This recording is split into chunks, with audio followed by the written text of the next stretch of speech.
Greetings all and welcome back again to Globbits Gaming Channel. What we have here for you today, or what I've got for you, is a platoon of KV2s. This video is going to go into the Chronicles of Derp series.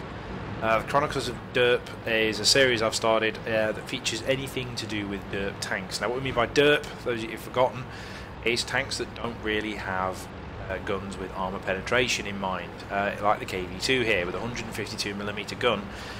To be honest with you, the HE shells are better than the armour penetration shells. There was a few comments, some of you probably been wondering where the Chronicles went to. I did have a bit of a comment from somebody, and I do take your comments quite seriously, as long as they're constructive. You were getting a bit pissed off with the amount of Chronicles of the Derp series I was bringing out, so I decided to give it a break for a while, and this is on reintroducing it. So another shout out to the Chronicles of Derp. If you have a Derp replay, it does not have to be a KV2 to replay. Any tank that uses a Derp gun, and you do well in it, send it in and I'll put it into the Chronicles. Now, this Hellcat, Digital Sin, isn't really impressed with the fact that we are coming up here as heavy tanks.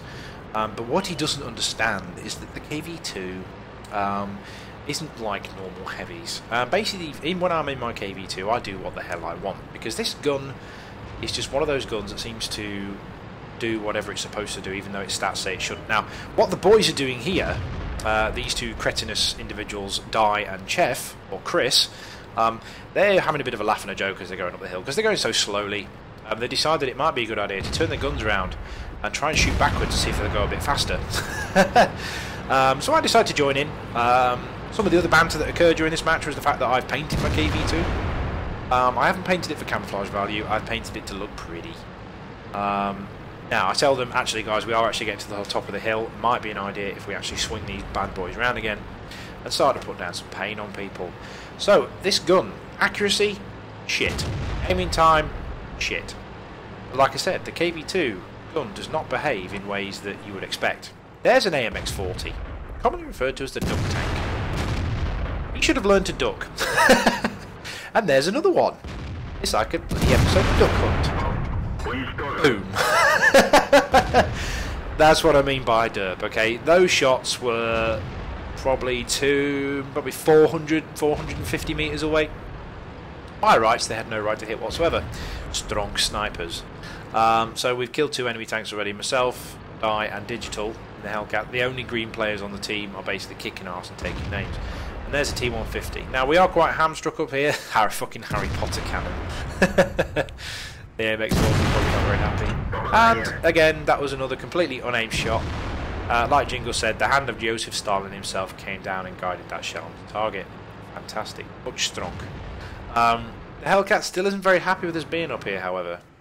Monstrous reload on this tank. 20 seconds artillery reload, but it is an artillery cannon. And basically all we're going to do is sit up and see what we can spot.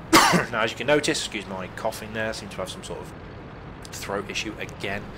Just doing my head in. So I decided to push a little bit further forward, see if we can spot this 150.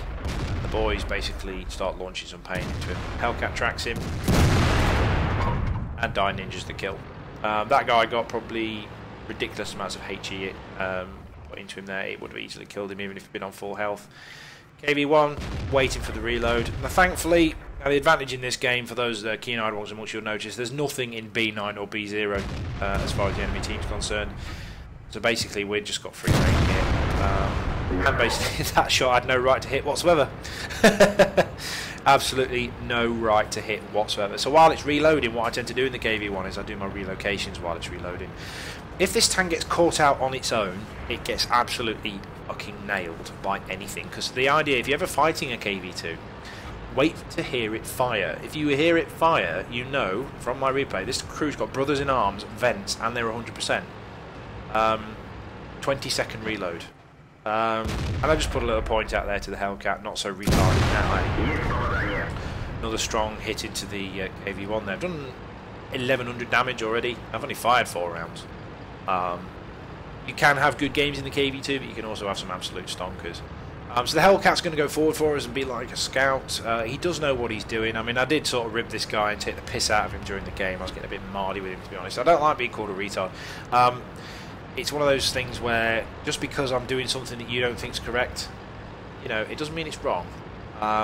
If it works, it's not wrong. In this case, it's worked. You know, out of the 11 tanks, we've killed 4 of them in our platoon. Anyway, we digress.